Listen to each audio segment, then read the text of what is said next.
conférence de presse fësal groupe boo xam ni fësal ngeen ni kontaanoo leen ci investiture yi te bokkul sax ak coow bi nga xam ni mooy coowu Dakar bi. waaw li may rectifier mooy du frustration du ñàkk kontaan ci investiture yi. problème bi ñu am mooy des principes bu ñu ko tegee. soit dañ koy respecter soit principe tënkatuñu. et dañuy yàgg di wax ni les principes sont non négociables. parce que au-delà de nous bu ñu nee la constitution sénégalaise.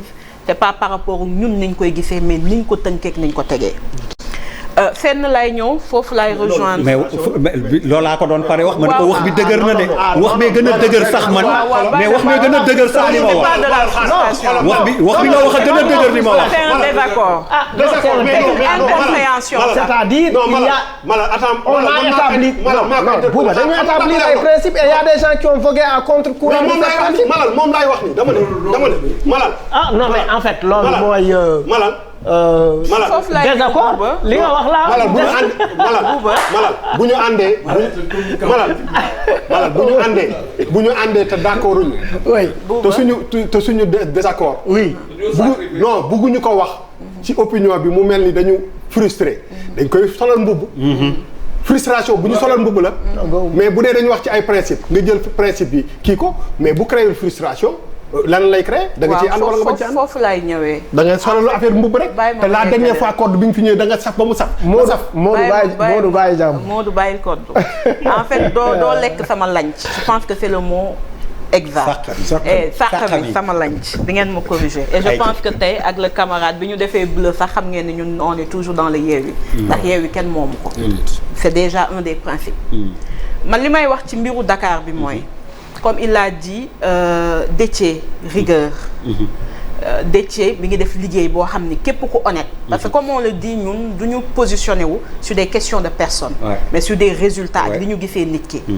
koo xam ni defar nga une liste de 53 personnes nga respecter la parité dina indi njuuj njaaj ci bopp nit ñi ñu ne la mën nga indi liste 7 personnes nga respecté woo parité benn. deuxièmement j'ai entendu la conférence de presse bi ñuy wax. Saliou Sarr n'est pas le mandataire. Ils ont accompagné mais tey bu ñuy laaj ay compte duñ ko laaj Saliou Sarr.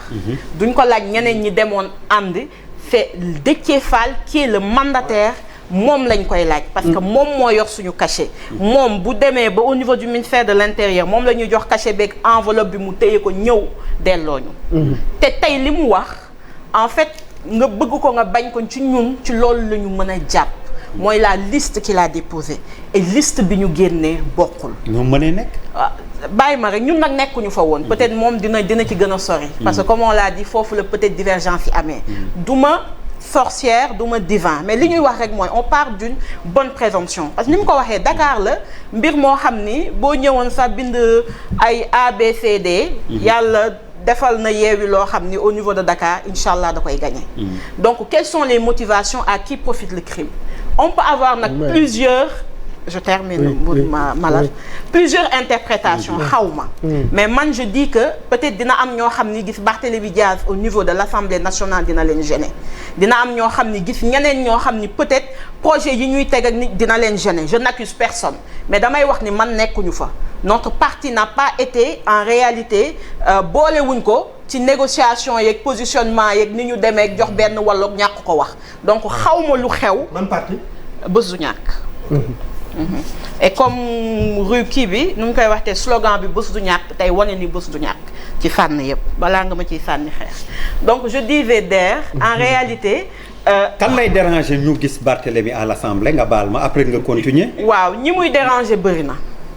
ñi muy déranger. waaw mais limal rek comme. waaw ñi muy déranger comme ça ñu mën a am une idée de ce qui s'est passé. tey un maire de la ville de Dakar que je félicite au passage.